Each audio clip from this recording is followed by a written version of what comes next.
본 콘텐츠는 경기도와 경기콘텐츠진흥원의 지원 사업을 통해 제작되었습니다.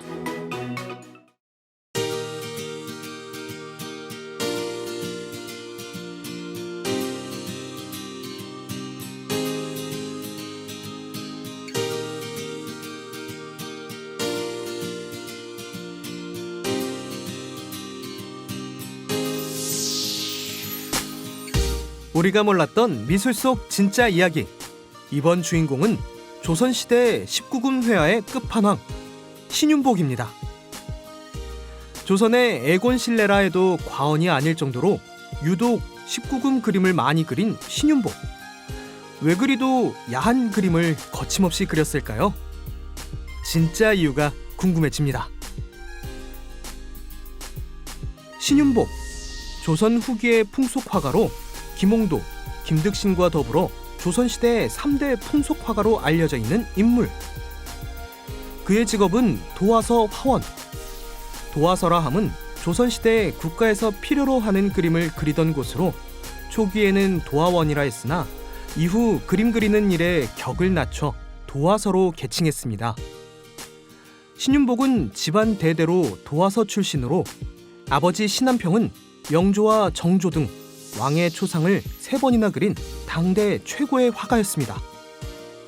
신윤복도 집안 내력에 따라 도화서에 입성해서 선배 화원으로 당시 천재성을 인정받았던 김홍도로부터 큰 영향을 받았습니다.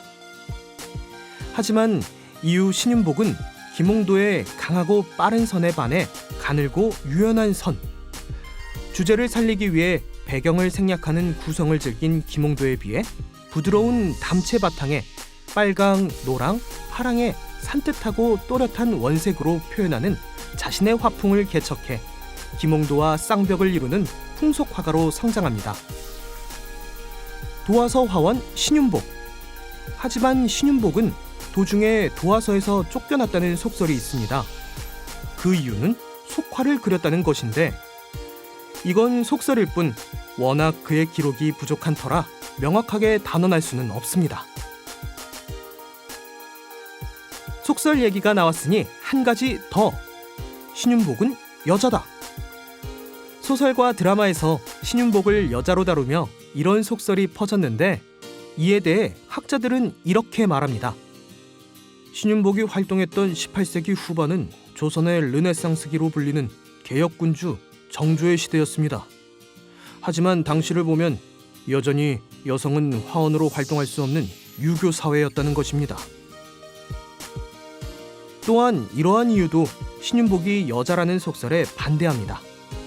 보통 작가는 흠모하는 대상을 작품의 표현 대상으로 삼고자 하는 것이 당연한 욕구인데 그렇다면 아름다운 여성을 주제로 그린 신윤복이 여자일 리 없다는 거죠.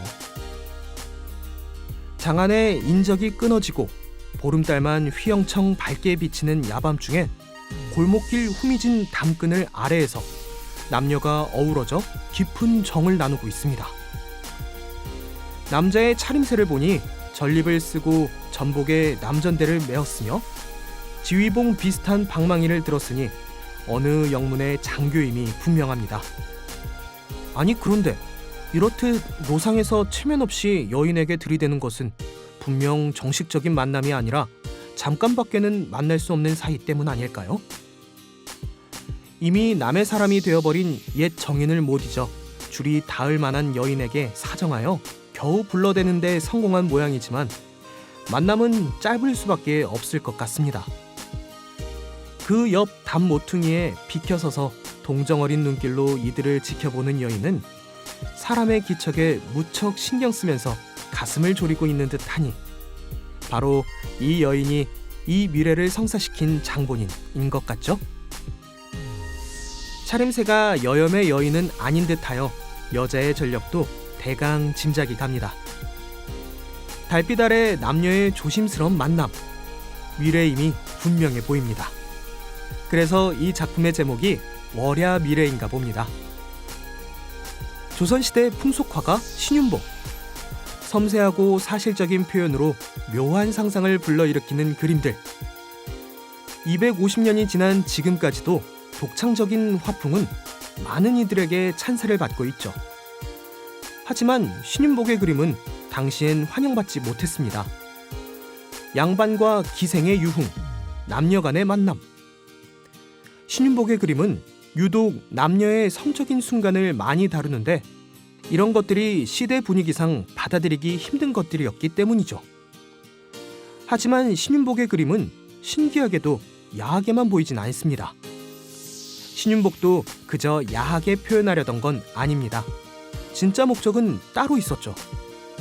자, 지금부터 신윤복이 이토록 금기시되던 소재를 다루며 야한 그림을 그린 이유를 알아볼까요? 그 답을 찾으려면 당시 시대가 어떤 세상이었는지 먼저 살펴봐야 할 것 같습니다. 신윤복이 살았던 18세기에서 19세기, 신분 질서는 흔들렸고 상공업의 발달로 소비와 유흥 문화는 크게 늘고 있었습니다. 특히 거리에는 술집이 넘쳐났고 도시를 중심으로 놀이와 향락 문화가 유행처럼 번져나가는 시대였습니다. 당시 이런 시대적 분위기는 예술 분야에도 영향을 미쳐 통속 소설이 유행하고 이를 반영한 그림들도 등장했는데 이런 흐름을 처음 그림에 반영한 사람은 김응도. 우물가나 빨래터는 이전에 볼 수 없었던 남녀 간의 야릇한 상황을 묘사했고 이런 새로운 접근은 신윤복에게까지 이어집니다. 결국 이런 시대적 변화는 신윤복에게 좋은 소재가 됐으며 반대로 시대 또한 그의 야한 그림을 요구하기 시작한 것입니다. 신윤복이 가장 몰두했던 대상은 가장 천한 신분의 기생들이었습니다. 천하다는 이유로 업수히 여겨지던 그녀들. 그런데 왜 신윤복은 이들에게 매료됐을까요? 나는 기생을 등장시켰다. 그것은 성리학이 지배하던 조선의 가장 아픈 곳을 건드리는 것이었다. 신윤복은 기생들을 통해 겉으로는 여전히 성리학이 지배하지만 이면으로는 성과 향락 문화가 급격히 늘어난 당시 조선 사회를 비판하고 있던 것입니다. 당시 오랜 시간 조선을 지켜온 신분제가 허물어지고 있었는데 이때 신윤복의 눈에 들어온 이들이 바로 기생과 하인. 사회 계급적으로 하위에 속하는 이들을 주체적인 인물로 재탄생시킨 것입니다. 신윤복은 작품을 통해 이들을 해방시키고자 했던 거죠. 그래서 신윤복은 여성, 그것도 기생을 전면에 내세우기 시작합니다. 여기서 생각나는 신윤복의 작품, 조선시대 여성을 사실적으로 묘사한 최초의 작품, 미인도입니다.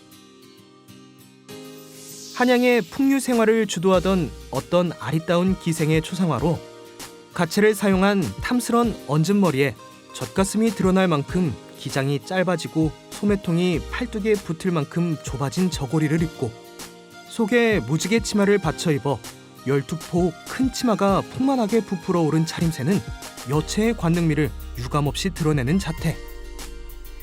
두 손으로 묵직한 만호놀이개를 만지작거리는 앳된 둥근 얼굴.